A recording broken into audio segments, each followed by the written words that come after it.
أعوذ بالله من الشيطان الرجيم. I seek refuge in Allah from Shaitan, the wretched one. Bismillahir Rahmanir Rahim. In the name of Allah, the Compassionate, the Most Merciful. يا أيها الذين آمنوا اذكروا نعمة الله عليكم إذ جاءتكم جنود فأرسلنا عليهم ريحا وجنودا لم تروها وكان الله بما تعملون بصيرا. O you who have Iman, remember Allah's favors to you when the confederates approached you, against whom we sent a wind and troops that you did not see, and Allah is watchful over whatever you do. إِذْ جَاءُوكُم مِّن فَوْقِكُمْ وَمِنْ أَسْفَلَ مِنْكُمْ, when they approached you from above you and from beneath you, and when the eyes were bewildered, وَإِذْ زَاغَتِ الْأَبْصَارُ وَبَلَغَتِ الْقُلُوبُ الْحَنَاجِرَ, and the hearts reached the throat, وَتَظُنُّونَ بِاللَّهِ الظُّنُونَ, and you harbored various skeptical thoughts about Allah. هُنَالِكَ ابْتُلِيَ الْمُؤْمِنُونَ وَزُلْزِلُوا زِلْزَالًا شَدِيدًا. At that time, the mu'mineen were tested and they were shaken with a violent shake, with a shadid shake. These ayat are with regards to the Battle of Trenches, which we summarized last week. Makkah's Mushrikeen, Ghatfan, Banu Nadir, Banu Qaynuqa, and many other enemies got together, formed an ally, and marched towards Medina Munawwara to annihilate the city and all those in it. Arabs had never seen such a huge force before, 10,000 soldiers. They had never seen such a huge army. These armies used to be with Kisra and Qaisar. So it's the first time that such an alliance was formed against one community. Allah subhanahu wa ta'ala is mentioning that incident by saying, Ya ayyuhalladhina amanu dhkuru ni'matallahi alaykum. Remember Allah's ni'mat upon you. Meaning we should always remember all ni'mats of Allah. وَمَا بِكُم مِّن نِعْمَةٍ فَمِنَ اللَّهِ. Whatever ni'mat you have is from Allah. وَإِن تَعُدُّوا نِعْمَةَ اللَّهِ لَا تُحْصُوهَا. If you start counting the favors of Allah, you cannot get to the end of it.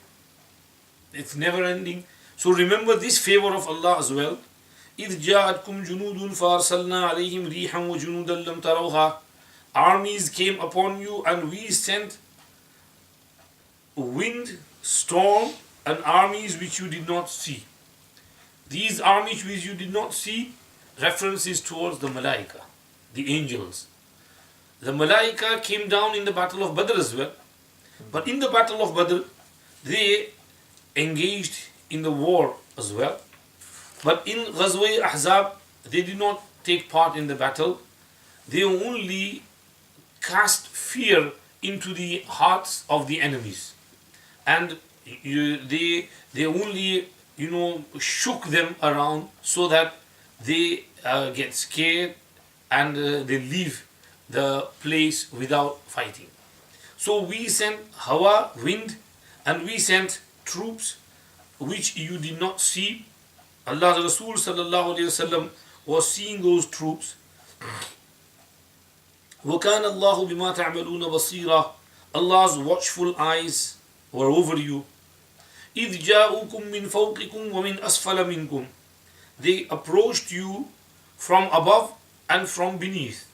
From above, references towards the east, the higher mountains which surround Medina Munawwara, and beneath, the western side. Maybe from they all got together from east and west, and then they approached Medina Munawwara. So this is why coming from various directions, getting together at Medina Munawwara and trying to form an outright attack. وَإِذْ زَاغَتِ الْأَبْصَارُ. here we can see the balaghat and the eloquence of Quran.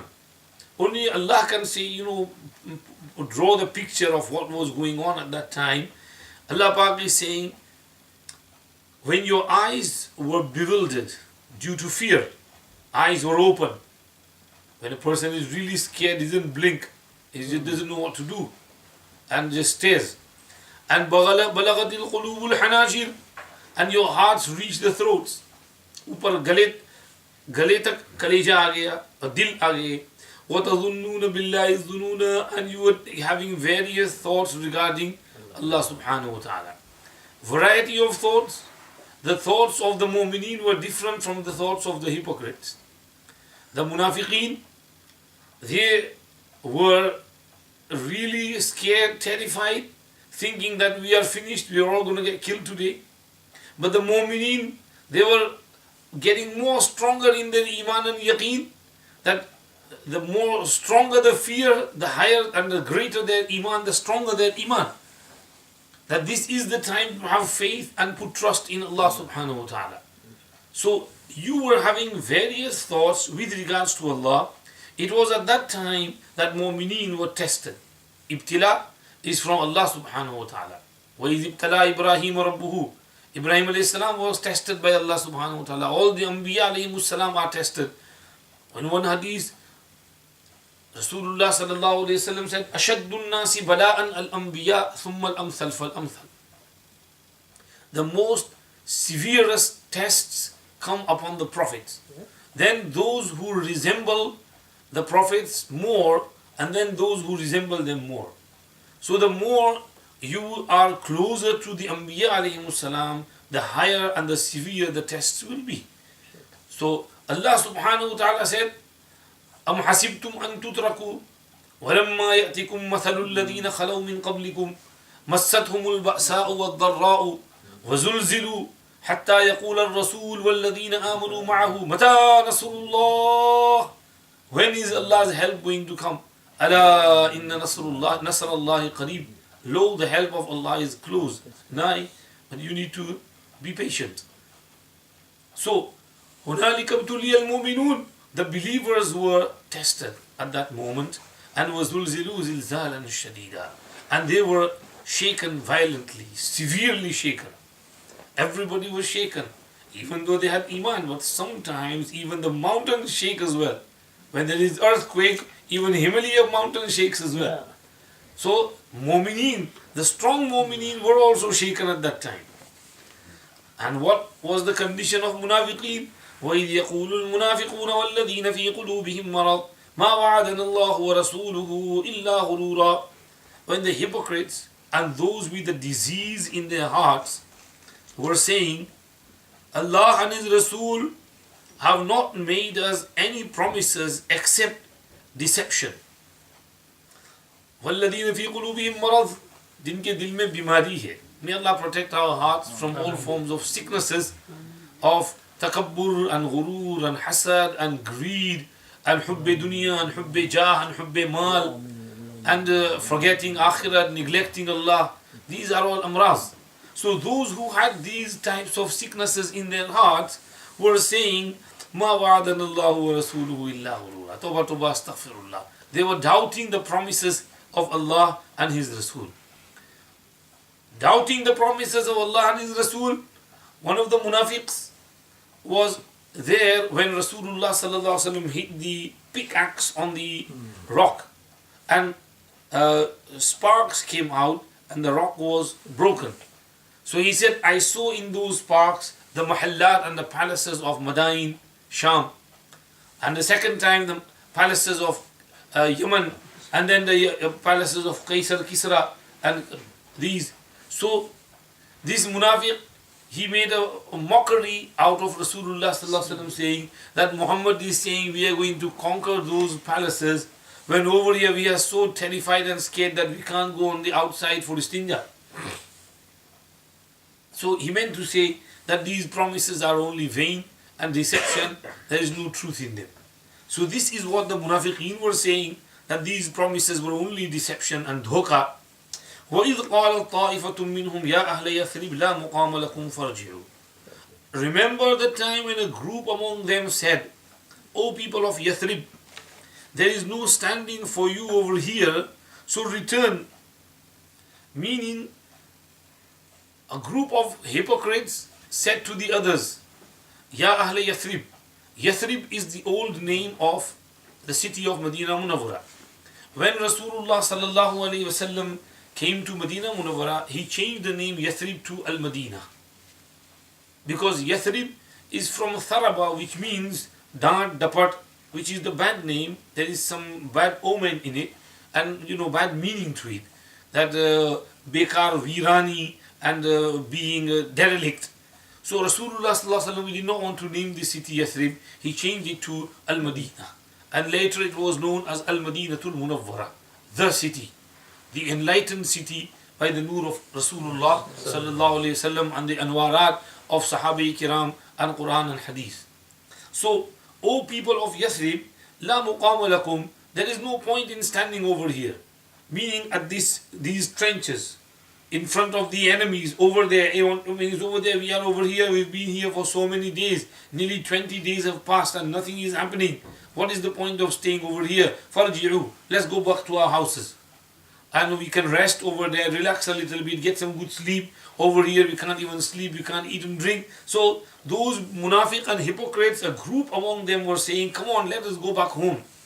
وَيَسْتَأْذِنُ فَرِيقٌ مِّنْهُمُ النَّبِيَّ يَقُولُونَ إِنَّ بُيُوتَنَا عَوْرَةٌ. A group among them asked permission from the Prophet ﷺ, saying, our houses are exposed, they are open, and they are unprotected, unguarded. So we need to go and guard and protect our houses. Some thieves, burglars might come from the Banu Qurayza side, from the southern side, and they might enter and steal everything from our homes. So we want to go back and protect our properties. Allah is saying, وَمَا هِيَ بِعَوْرَةٍ. They were not unguarded, they were not exposed. إِن يُرِيدُونَ إِلَّا فِرَارًا. The only intention of these people was to run away from the place of battle, to desert the Muslim army, to flee. That was their only sole intention. وَلَوْ دُخِلَتْ عَلَيْهِمْ مِنْ أَقْطَارِهَا ثُمَّ سُئِلُوا الْفِتْنَةَ لَآتَوْهَا وَمَا تَلَبَّثُوا بِهَا إِلَّا يَسِيرًا. If an enemy was to attack them from the flanks, if the enemy was to enter upon them from their flanks, and they were asked by the enemy to cause trouble, لَآتَوْهَا, they would immediately rush towards it and agree and comply. وَمَا تَلَبَّثُوا بِهَا إِلَّا يَسِيرًا. And they would not stay in their homes except a little, meaning without any hesitance. Meaning at the moment they are saying our homes, our houses are exposed, so we want to go back. However, if they were in their homes, but some enemies came who were similar to them, because they are kafir, they are munafiq, and they said that we are going to attack Medina Munawwara, and we need your assistance, support, and they were called towards fitna, they would rush towards that fitna. They wouldn't stay in those homes which they are saying unguarded, unprotected, exposed. They would go out of those fitna and join the 15 people and attack the Medina Munawwara. They would not stay in their homes but a little, meaning immediately rush towards the place of fitna. So what type of behavior is this? That on one side you have the mu'mineen, you have Rasulullah sallallahu alaihi wasallam, who are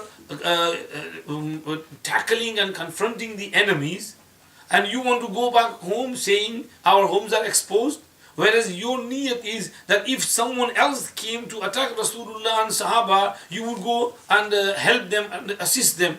This is due to the nifaq you have, which Allah mentioned in Surah Al-Baqarah, وَإِذَا لَقُوا الَّذِينَ آمَنُوا قَالُوا آمَنَّا وَإِذَا خَلَوْا إِلَى شَيَاطِينِهِمْ قَالُوا إِنَّا مَعَكُمْ إِنَّمَا نَحْنُ مُسْتَهْزِئُونَ. With the believers, they say we are with you, and when they go to their shayateens, they say, we are with you, we are only making fun of those people. So their intention deep down in the heart, Allah knows what their behavior and their intentions are. وَلَقَدْ كَانُوا عَاهَدُوا اللَّهَ مِنْ قَبْلُ لَا يُوَلُّونَ الْأَدْبَارِ. these people had certainly made a pledge with Allah beforehand that they will never turn their backs. وَكَانَ عَهْدُ اللَّهِ مَسْئُولًا, and Allah's promises and pledges will be questioned about. Meaning, before this approach of these confederates, Rasulullah ﷺ had taken another pledge from them and said that everybody will stick together. And they said, yes, we will stick together. So they had made this pledge of supporting Rasulullah ﷺ, but now they are saying our homes are exposed and we want to go back home and they want to desert. Allah Pak is saying, when you make a pledge with Allah, then remember on the day of Qiyamah, Allah will ask you about all the pledges which you made to Allah subhanahu wa ta'ala. So when you make an oath or a vow or a nazar or mannat or qasam in the name of Allah, then you should fulfill it. Don't break your qasam, don't break your vow, try and fulfill it to the best of your ability. If you can't, then Allah knows where a person is unable. But where it's able, you should fulfill it, because Allah will ask you on the day of Qiyamah. Allah said, إِنَّ السَّمْعَ وَالْبَصَرَ وَالْفُؤَادَ كُلُّ أُولَٰئِكَ كَانَ عَنْهُ مَسْئُولًا. The eyes and the ears and the heart, everything will be questioned about on the day of Qiyamah. We will have to answer before Allah. Allah is saying, قُلْ لَنْ يَنْفَعَكُمُ الْفِرَارُ إِنْ فَرَرْتُم مِّنَ الْمَوْتِ وَالْقَتْلِ وَإِذًا لَا تُمَتَّعُونَ إِلَّا قَلِيلًا. Say, fleeing, running away will never ever benefit you if you were to flee from death or from being killed. And even if you did flee and run away, you will not enjoy your life except for a few days. If you were to run away from the place of battle and be a coward, then remember this fleeing from death or qatl will not benefit you, because death is going to come one day. It's inevitable. No matter how long you live, 100 years, but still death is going to come. So even if you flee from here now, from death or from getting killed, then it won't benefit you. And even if you did go and survive, لا تمتعون إلا قليلا, you will only enjoy this life for a bit. So you shouldn't be fooled by shaitan into hypocrisy and into this type of behavior. قل من ذا الذي يعصمكم من الله إن أراد بكم سوءا أو أراد بكم رحمة. Say, who can defend you against Allah if He intends evil or good for you? ولا يجدون لهم من دون الله وليا ولا نصيرا. They will not find for them besides Allah any protecting friend nor any helper. من ذا الذي, ask these munafiqeen and these hypocrites a question, that if Allah willed some bad with you, some evil to approach you, some sickness, some bimari, or if Allah willed any rahmat and mercy for you, then who is going to come in between that and you? Nobody. Allah subhanahu wa ta'ala intends something, His intention will definitely be fulfilled, because Allah is fa'alun lima yurid. Allah does whatever He wills. So if Allah willed any evil for you or any good for you, mercy for you, then who is there that can come in between and protect you from Allah subhanahu wa ta'ala?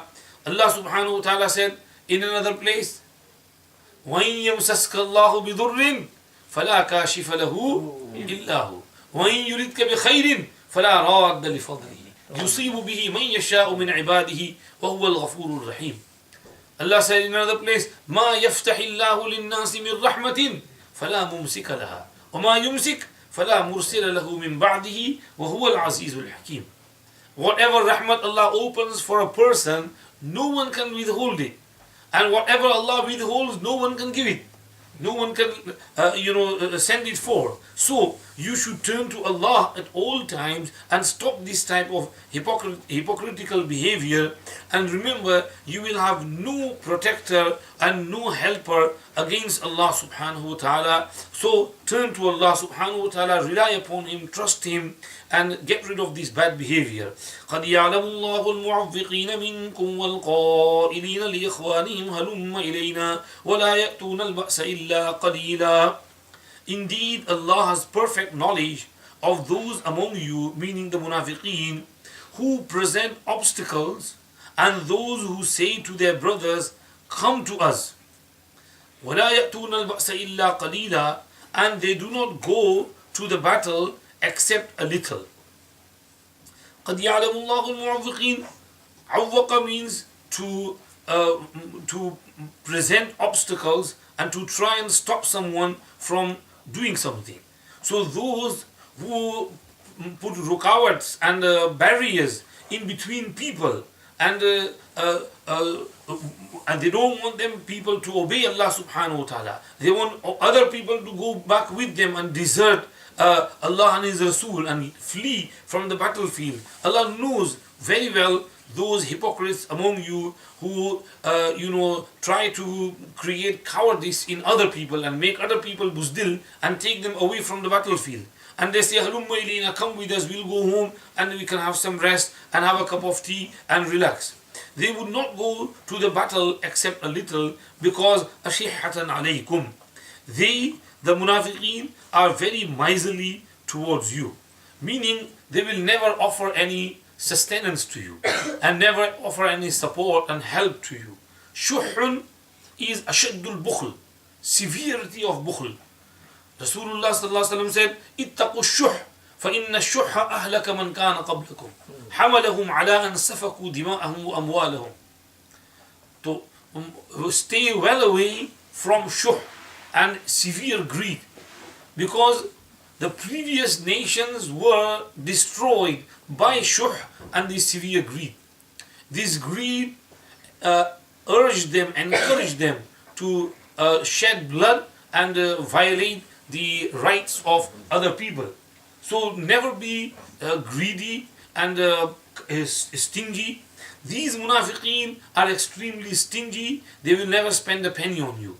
You know, munafiqs, kanjus, they can't spend a penny. If they have to give something, they have to try and they take one note out which is creased and give it and then run away. Whereas the mu'min, he spends freely and gives in the path of Allah subhanahu wa ta'ala. So the munafiqs are extremely greedy, lalchi, stingy. They will never spend a penny upon you, and their condition is such that فَإِذَا جَاءَ الْخَوْفُ رَأَيْتَهُمْ يَنْظُرُونَ إِلَيْكَ تَدُورُ أَعْيُنُهُمْ كَالَّذِي يُغْشَى عَلَيْهِ مِنَ الْمَوْتِ. When an occasion of fear, some type of fear comes upon you, then you will see them looking at you as though looking at you with their eyes rolling, as though a person who is being overtaken by death. When some fear comes upon you, like this fear of confederates attacking, then you will see the eyes start going around like a person who is on the deathbed and he is shaking. So their condition becomes, because of the cowardice and buzdili, this is their condition. Taduru a'yunuhum, their eyes are going around, rolling like a person who is overtaken by death. فَإِذَا ذَهَبَ الْخَوْفُ سَلَقُوكُمْ بِأَلْسِنَةٍ حِدَادٍ أَشِحَّةٍ عَلَى الْخَيْرِ. When the fear is over, they insult you with sharp tongues, greedy for wealth. When the fear is gone, the battle is finished, there is war booty. Now they say, ha ha ha, we want some war booty as well. Allah Pak said, الَّذِينَ يَتَرَبَّصُونَ بِكُمْ فَإِنْ كَانَ لَكُمْ فَتْحٌ مِّنَ اللَّهِ قَالُوا أَلَمْ نَكُمْ مَعَكُمْ وَإِنْ كَانَ لِلْكَافِرِينَ نَصِيبٌ قَالُوا أَلَمْ نَسْتَحْوِذْ عَلَيْكُمْ وَنَمْنَعْكُمْ مِنَ الْمُؤْمِنِينَ فَاللَّهُ يَحْكُمُ بَيْنَهُمْ يَوْمَ الْقِيَامَةِ وَلَنْ يَجْعَلَ اللَّهُ لِلْكَافِرِينَ عَلَى الْمُؤْمِنِينَ سَبِيلًا. That these munafiq hypocrites lie in wait for you. They don't go in the middle of the battle, they stay away. They just come to pretend and to show that yes, we are here. And they run away, hide as soon as they see some battle and some kafir attacking. But when the battle is over, then they approach with their chests open and waiting, greedy. And they said, Alam nakum ma'akum. Were we not with you? We were with you in the battlefield. So we should get this war booty as well. However, if the kafirs are victorious, then they go to the kafirs and they say, Alam nastahwiz alaykum wa namna'kum min al-mu'minin. You know, we were in control of everything. We protected you from the mu'minin and the believers. So you should give us. So wherever there is money, over here or over there, they just go after the money. With the mu'mineen, they say we were with you, and with the kafirin, they say we just came to pretend, otherwise we were with you.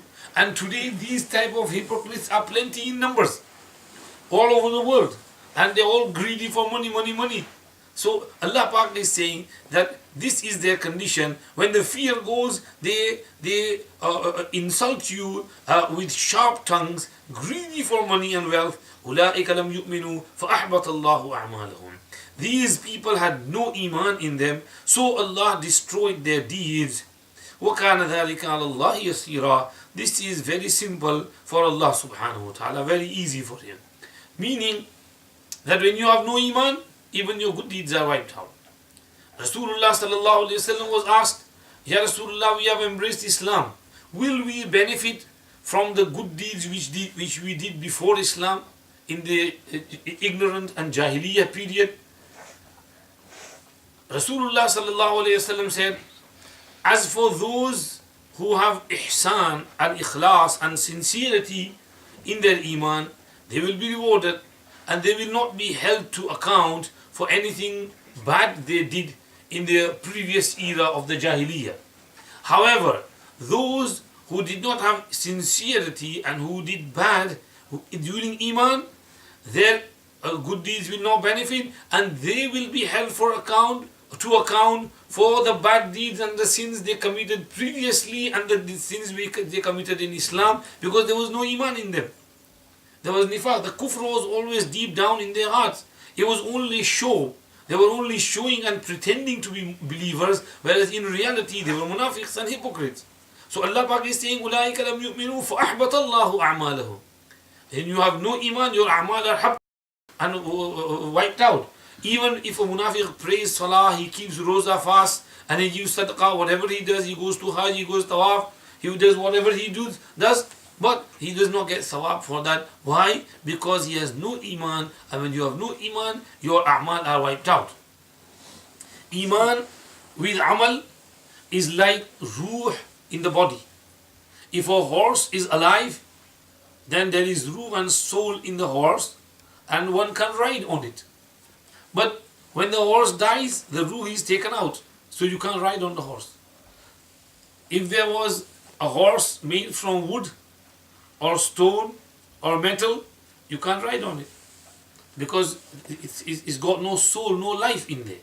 Similarly, if you have a huge amal, big amal, like $1 million you give in charity, but there is no iman, then there is no life in there.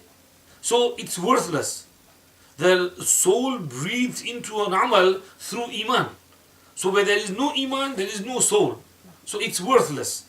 This is why Allah said, أُولَٰئِكَ لَمْ يُؤْمِنُوا فَأَحْبَطَ اللَّهُ أَعْمَالَهُم. Since they had no iman, their a'mal were wiped away, and wiping their a'mal away is easy for Allah subhanahu wa ta'ala. يَحْسَبُونَ الْأَحْزَابَ لَمْ يَذْهَبُوا. They were thinking that the Confederates have not retreated. وَإِنْ يَأْتِ الْأَحْزَابِ يَوَدُّوا لَوْ أَنَّهُمْ بَعْدُونَ فِي الْأَعْرَابِ يَسْأَلُونَ عَنْ أَنْبَائِكُمْ.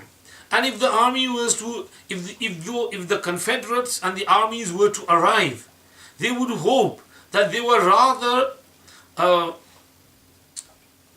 living in the Bedouin life, into the villages among the Arab and the Bedouins, يَسْأَلُونَ عَنْ أَنْبَائِكُمْ, inquiring about your news and your conditions.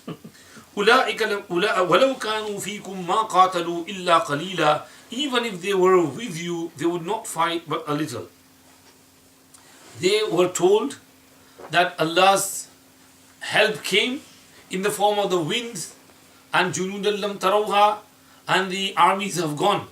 But these cowards were so terrified, they were still thinking, no, they haven't gone. They're still hiding behind the mountains, that they're going to attack any day, tomorrow or the day after tomorrow.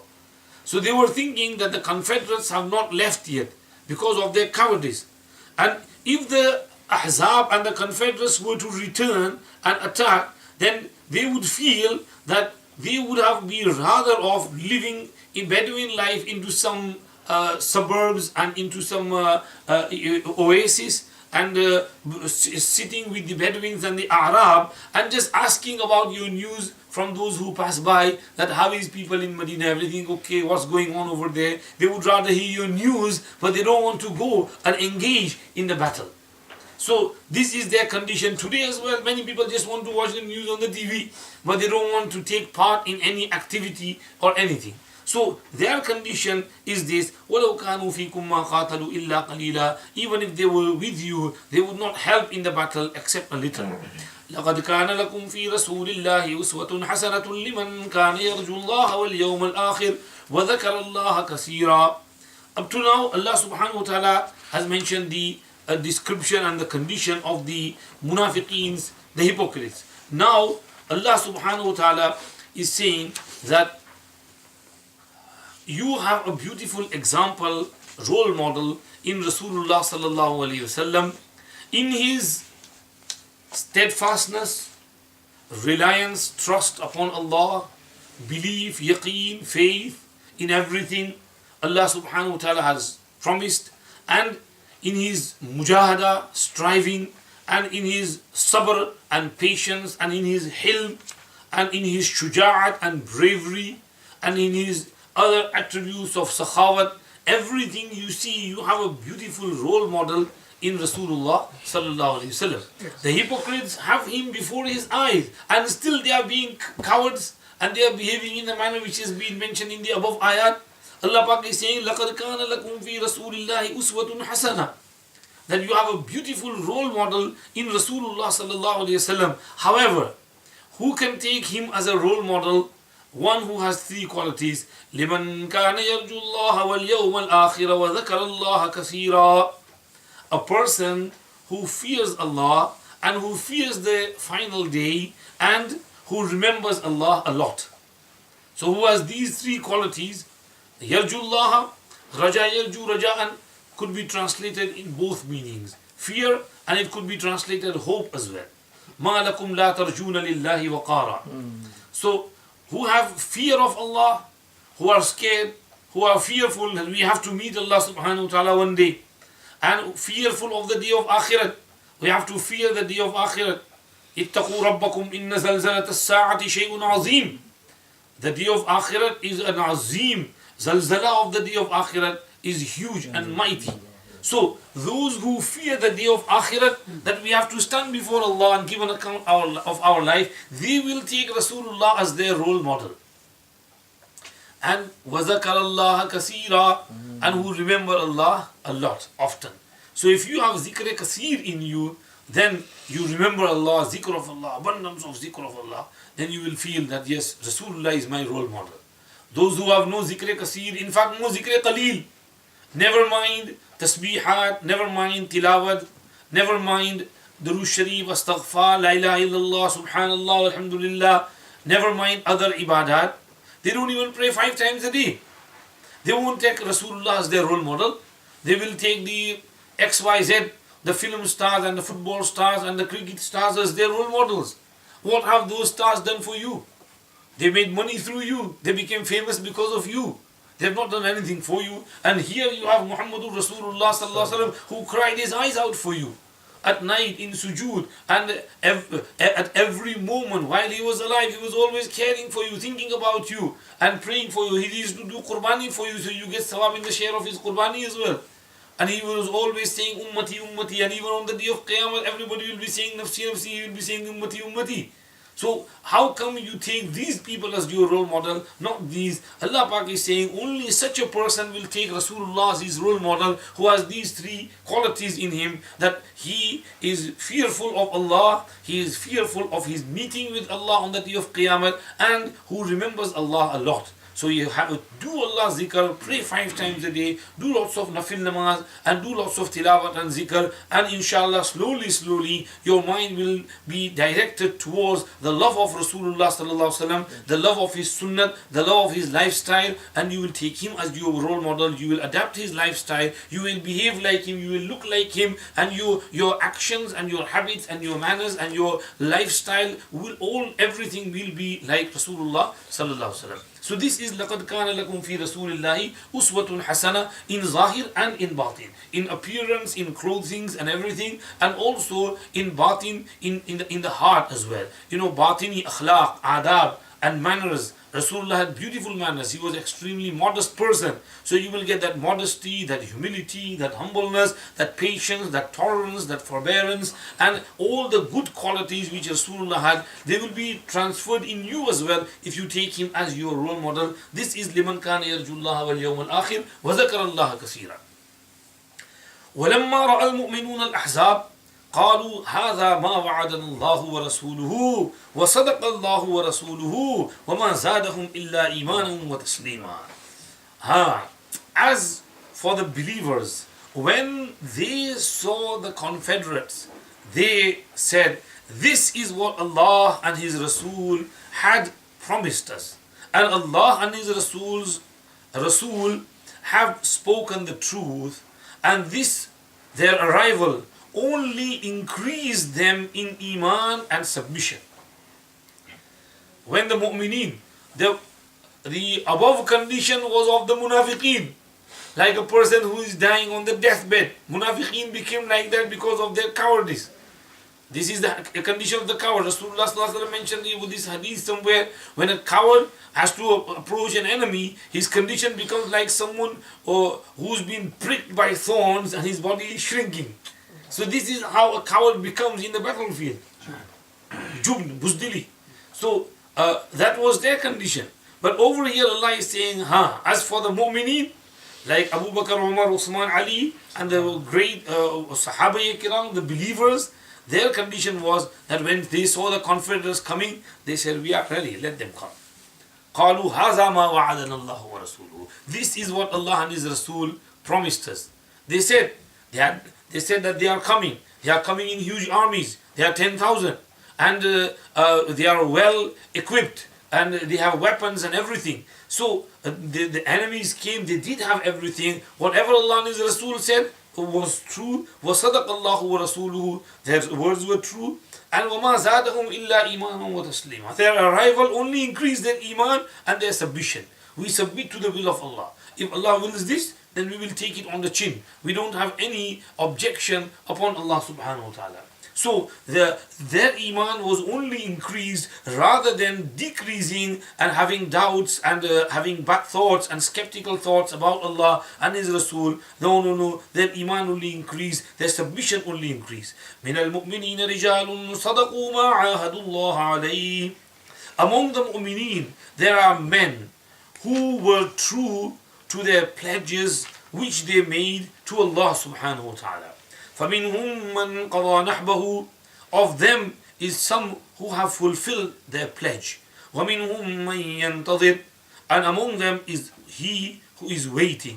وَمَا بَدَّلُوا تَبْدِيلًا. They have not changed in the least.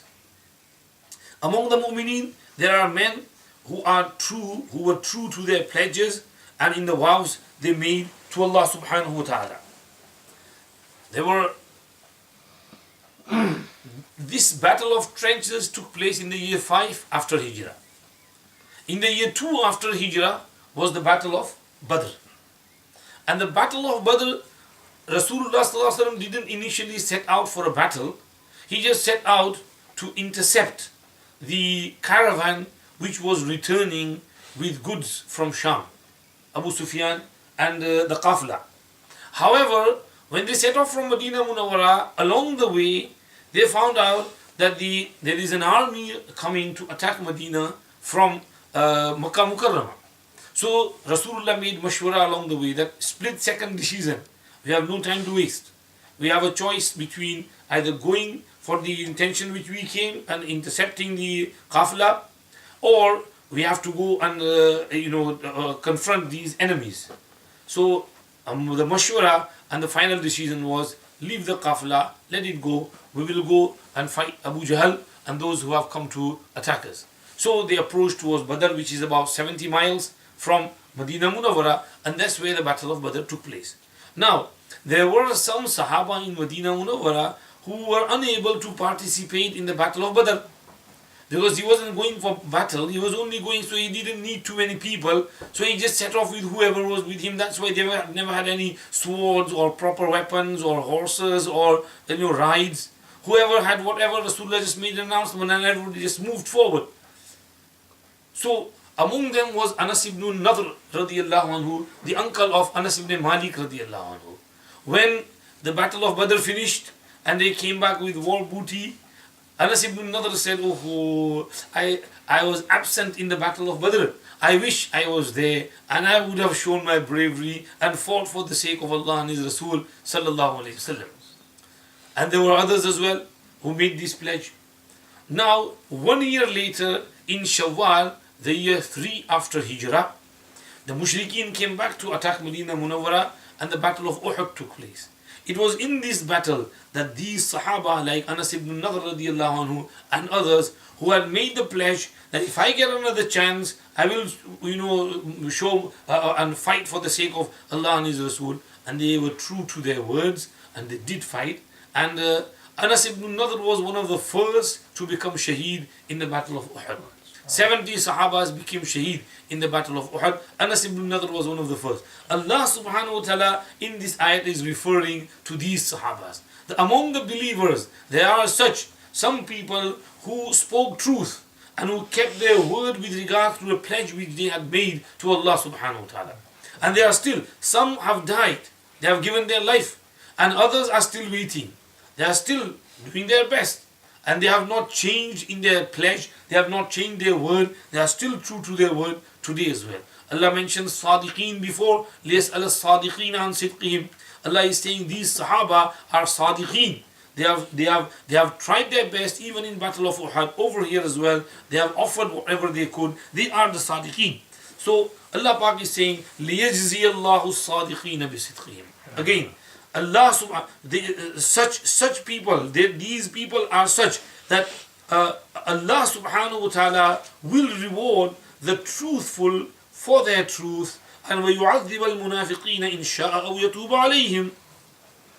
And Allah will punish the hypocrites if He wills, or forgive them and relent towards them. إِنَّ اللَّهَ كَانَ غَفُورًا رَحِيمًا. Surely Allah is most forgiving, most merciful. لِيَجْزِيَ اللَّهُ الصَّادِقِينَ بِصِدْقِهِمْ. That the result will be, the final result will be that when the dust settles down, those who were true to their words, Allah will reward them for their truthfulness.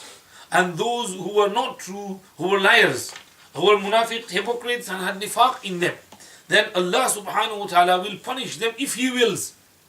Allahu Akbar. And He says, أَوْ يَتُوبَ عَلَيْهِمْ. Allah will relent towards them. So Allah Pak is leaving the door open for the hypocrites. That no matter what you have done, you have behaved badly, you have treated my beloved Rasul sallallahu alayhi wasallam in the most despicable way, but still the door is open for you. You can still do tawbah. Allahu Akbar. Allah is so Rahim. This is why Hasan Basri rahmatullah alayhi said, Allah subhanahu wa ta'ala mentioned the kuffar who had punished believers in Surah Al-Buruj, Ashabul Ukhdud. They had dug trenches and burned people in the fire. But then Allah said, إِنَّ الَّذِينَ فَتَنُوا الْمُؤْمِنِينَ وَالْمُؤْمِنَاتِ ثُمَّ لَمْ يَتُوبُوا فَلَهُمْ عَذَابُ جَهَنَّمْ. That who punished and tortured, persecuted the believing men and women and did not do tawbah will get Azabu Jahannam. So this Summaram Yadubu, Allah has kept it in between to keep the door open even for those zalims as well. No matter how unjust, how big a tyrant you are, how big Fir'aun you are, but still the door of tawbah is open for you. Even for the munafiqeen, Allah is saying, أَوْ يَتُوبْ إِنْ شَاءَ أَوْ يَتُوبَ عَلَيْهِ. Allah will only punish them if He wills. But still Allah could turn towards them if they turn to Him. ثُمَّ تَابَ عَلَيْهِمْ لِيَتُوبُوا. If Allah turns towards them, then if they turn towards Allah, Allah will also turn towards them. Allah will accept. And this did happen. Allah said, لا تعتذروا قد كفرتم بعد إيمانكم إن نعفو عن طائفة منكم نعذب طائفة بأنهم كانوا مجرمين. In Surah At-Tawbah, Allah said, O hypocrites, do not make silly excuses. قد كفرتم بعد إيمانكم. You broad faith and then you rejected and denied. إِن نَعْفُ عَنْ طَائِفَةٍ مِّنْكُمْ. If we are to pardon a group from among you, نُعَذِّبْ طَائِفَةً بِأَنَّهُمْ كَانُوا مُجْرِمِينَ. We will punish the other group because of their jurm. Allah is indicating towards some of the munafiqeen who did sincere tawbah and repented. Allah forgive them. There were some great munafiqs, but they did tawbah. Allah is saying, إِن شَاءَ يَتُوبَ عَلَيْهِمْ. Allah Pak said, with regards to those who come in the battlefield themselves, قَاتِلُوهُمْ يُعَذِّبْهُمُ اللَّهُ بِأَيْدِيكُمْ ويخزهم وينصركم عليهم ويشفي صدور قوم مؤمنين ويذهب غيظ قلوبهم ويتوب الله على من يشاء والله عليم حكيم. That even those enemies who come to fight you in the battlefield, there will be among them towards whom Allah will relent, and Allah subhanahu wa ta'ala will accept their tawbah and forgive them. And this happened in the battle of in the incident of the 70 Qurra Huffaz who were martyred near Bir Ma'una. The first Sahabi who was struck by a spear, the kafir who hit him from behind with the spear and pierced his chest. So the Sahabi said, Fustu wa Rabbil Kaaba. By the Rabb of Kaaba, I have succeeded. My aim was Shahadat, I have got the Shahadat today. So that kafir thought to himself, this person is dying, he's killed. And he's saying, I have succeeded. What is this success? And he investigated, he came to Medina Munawwara, he embraced Islam. So Allah subhanahu wa ta'ala is saying that Allah subhanahu wa ta'ala will reward the truthful. With regards to the munafiqeen, Allah will only punish them if He wills. There is possibility that Allah could turn towards them, forgive them, because Allah is Ghafurur Rahim. He is most forgiving, He is most merciful. وَرَدَّ اللَّهُ الَّذِينَ كَفَرُوا بِغَيْظِهِمْ لَمْ يَنَالُوا خَيْرًا. At the end of the battle, Allah is saying, Allah returned the kuffar of Makkah with their fury. لَمْ يَنَالُوا خَيْرًا. They never achieved any good. وَكَفَى اللَّهُ الْمُؤْمِنِينَ الْقِتَالِ. And Allah sufficed the mu'mineen in the battle. وَكَانَ اللَّهُ قَوِيًّا عَزِيزًا. Allah has always been powerful and mighty. وَرَدَّ اللَّهُ الَّذِينَ كَفَرُوا بِغَيْظِهِمْ. The 10,000 confederates were returned with their fury without achieving any good. And as they came, they returned. And وَكَفَى اللَّهُ الْمُؤْمِنِينَ الْقِتَالِ. Allah was kafi for them.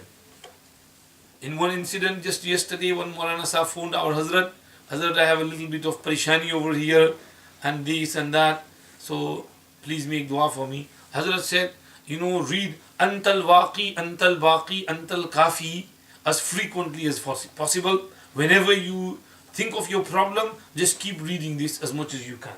Antal Waqi, Antal Baqi, Antal Kafi. Antal Waqi, Antal Baqi, Antal Kafi. Antal Waqi, Antal Baqi, Antal Kafi. And Alhamdulillah, Allah Pak has helped him immediately. The problem is solved. So, وَكَفَى اللَّهُ الْمُؤْمِنِينَ الْقِتَالِ. Allah was enough. In the battle of, in the Ashab al-Ukhdud, over there, that Abdullah ibn Tamir, he was taken to be killed, to be thrown into the ocean. And he said, Allahumma kfinihim bima shi'ta. Oh Allah, suffice me in whatever way you can and you will from these people and protect me. And Allah subhanahu wa ta'ala sent a storm, the boat was toppled, they were drowned, and he came back to the land safely. So Shaykh Yunus Sahib once said, who was in Saudi, Medina Munawwara, and someone said, I'm going through some tough times, the authorities are giving me a hard time for no reason, and I have this and that trouble. Hazrat said, Isha ke baad, ये एक तस्बीह इसकी पढ़ लिया करो, अल्लाहुम्मा कफिनीहिम बिमा शि'ता, अल्लाहुम्मा कफिनीहिम बिमा शि'ता.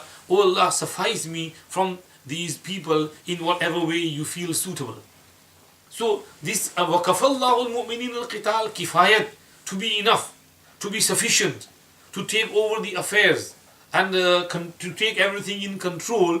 This is Allah's sifat. He is Al-Kafi and He is enough for us. So Allah Pak said, وَكَفَى اللَّهُ الْمُؤْمِنِينَ الْقِتَالِ وَكَانَ اللَّهُ قَوِيًّا عَزِيزًا. Allah did not let the mu'mineen go into the battle, save them from the battle, and everything became smoothly.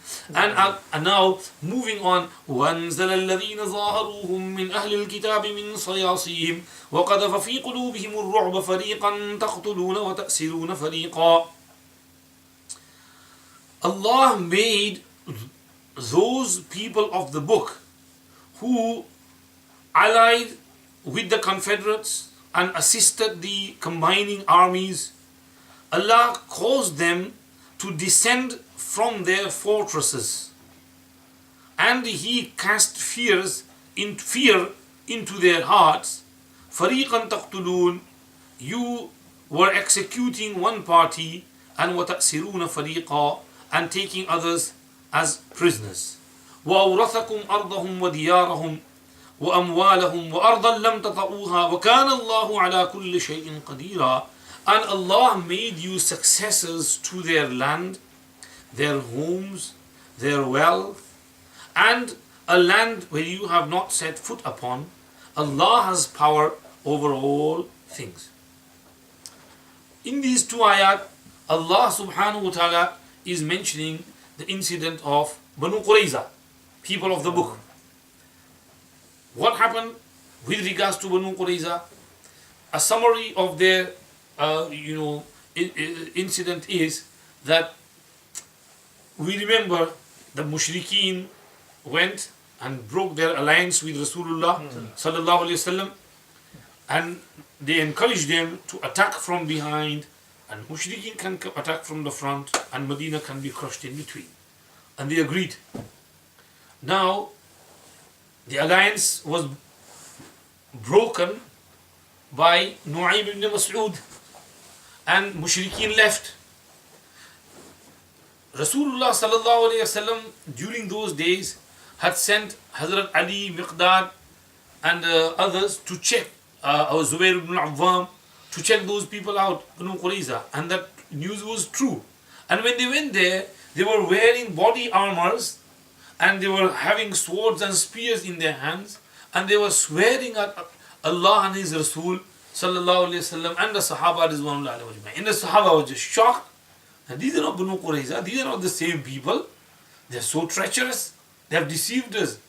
So Sahaba were scared, they brought the news and they said, Ya Rasulullah, this is the case. This is when came up to the hearts came up to the throat, and there were thoughts about Allah subhanahu wa ta'ala and His Rasul. So when the battle finished after 21 or 25 days, and the Confederates and the armies left, Rasulullah sallallahu alaihi wasallam, Sahaba returned safely to their homes. Rasulullah sallallahu alaihi wasallam took his body armor off, and he was getting ready to have a shower.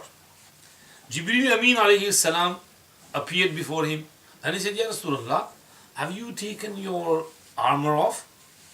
Rasulullah said, yes. He said, well, we haven't taken it off. What do you mean? You have to do something about Banu Qurayza. And Rasulullah said, oh, yes. And Rasulullah immediately put his armor back on, and he made an announcement, sent the Sahaba, that everybody get ready and rush quickly towards Banu Qurayza. And Banu Qurayza's area, and there was about 3 miles from Medina Munawwara. And he made the announcement, لا يصلين أحد العصر إلا في بني قريظة. Nobody should pray Asr namaz except in Banu Qurayza. So everybody got ready quickly and started moving, marched towards Banu Qurayza. Along the way, the sun started to set. Some Sahaba said that Rasulullah sallallahu alaihi wasallam said we mustn't pray Asr except in Banu Qurayza. So even if the sun sets, we will just still pray over there, even if they have to make qaza. Others said no, Rasulullah meant rush and go quickly, but we shouldn't make namaz qaza. So they prayed namaz along the way, and then they moved forward, and they got there as soon as they could. When Rasulullah was told about these two things, he said both did right. Those who prayed namaz after getting over here, even the sun after sunset, did the right thing. Their intention was to obey Allah and His Rasul. And those who prayed in the way were also right. That their intention was also to obey Allah and His Rasul. There is a beautiful lesson in there for us, that our Hanfi Shafi ikhtilaf, difference of opinion, should not make us argue with one another and debase and belittle one another. No, Shafi are right as well, Hanfi are right as well. It's the research. So like the Sahaba's research, this is also research. Both researchers are correct. However, because we are Hanafi, we follow one fiqh, so we have to stick to one fiqh. We can't mix and pick and choose, mix and match, because the deen will become like a kijra. We don't want to cook a kijra from our deen and mix things up, jumble things up, and it will be bad for us. So we stick to one fiqh. This is the guideline. Sahaba Rizwan alayhim reached there. The Banu Qurayza had very strong forts. So they closed the doors to their forts and fortresses, and they climbed onto the walls with their armor and their weapons and their arrows and everything. Rasulullah sallallahu alaihi wasallam surrounded them from all sides. They can't get out, nothing can get in, no money, ration, food, nothing going inside. And this went along for nearly 15 days. Now, some of their leaders, told them, offered them one of three options. That he gathered all the Jews and they said that, look, people of the book, we have one of three options. Either we believe in Muhammad sallallahu alaihi wasallam, embrace Islam. He is still a very nice person, very forgiving, tolerant, patient. We know what we did was wrong, breaking off the alliance and going against him. It was our mistake, but still he will forgive us. And we know he is a true prophet. From Torah, the verses of Torah are saying that he is true. Qurtubi has narrated this.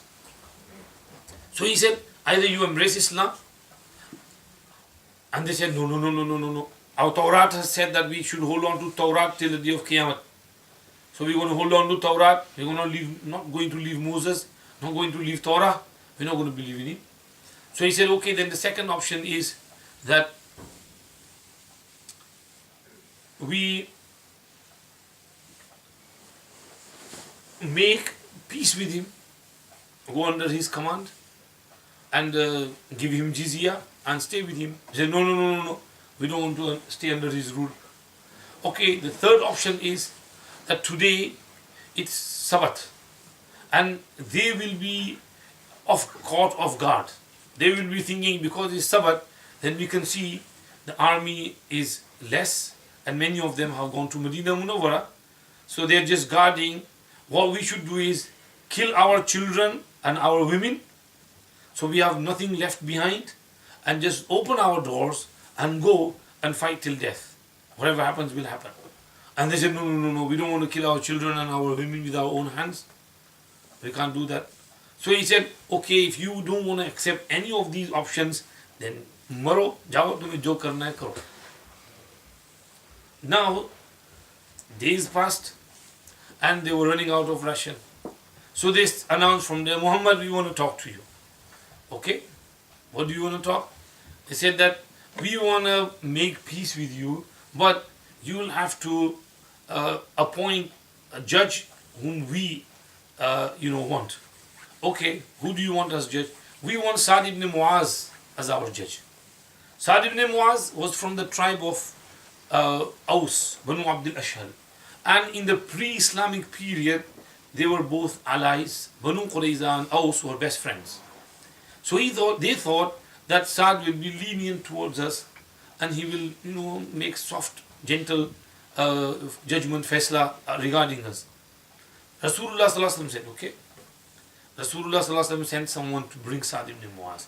Now Sa'd ibn Mu'az was injured a few days ago around the trenches, because he was guarding, and from the other side there was some shooting of arrows, and one arrow had struck him in the middle of his arm and his vein was ruptured, and it was beyond cure.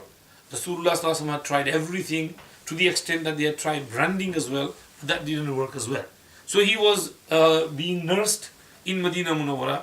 Rasulullah sallallahu alaihi wasallam sent someone to bring him, and the Sahaba brought him. They put him on the back of a donkey, because donkey is not very tall, so it's short. So they put him there, easy for him to ride, and they brought him over here. And but the leaders of Banu Qurayza came. Rasulullah sallallahu alaihi wasallam with the Sahaba sitting over here. Sa'd ibn Muaz came, and Rasulullah said, "Ya Sa'd, these people, have made you the judge, and they are ready to accept whatever judgment you make regarding them. So you judge regarding them." Sa'd ibn Muaz said, "Ya Rasulullah, even if my judgment goes against you, you will accept?" "I will accept." Banu Qurayza, "If my judgment goes against you, you will accept?" "Yes, I will accept. We will accept."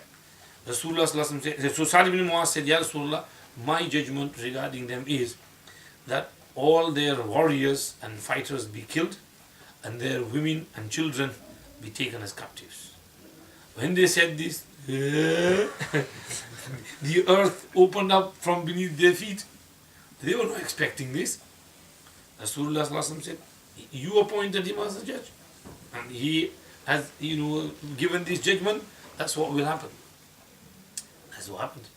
The fortresses were opened up, and they were brought, and they were according to the judgment of the judge, they were killed.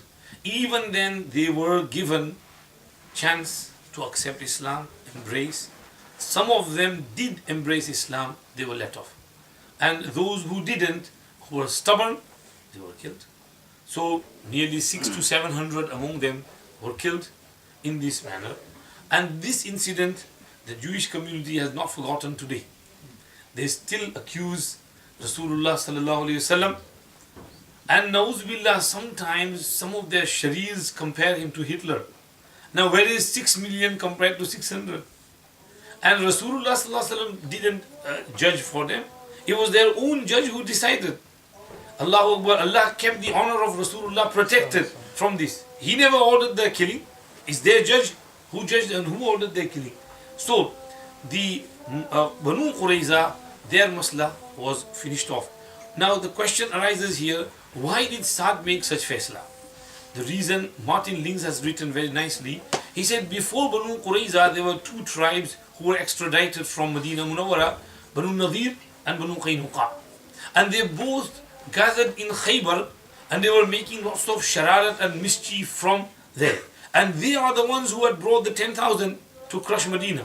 So Sa'd thought that if we extradite Banu Qurayza as well, they're going to get there and form a bigger alliance. So the risk will get even greater. So at this moment, from the political point of view, it's a much needed time to finish him off and eliminate this threat altogether. This is why Sa'd ibn Mu'az radiallahu anhu made this judgment. He was a very wise man, far-thinking person. So this is the reason why he gave this. And Banu Qurayza were finished, and this is how all their area and homes came under the control of Sahaba. This is the Tafseer of Surah Ahzab.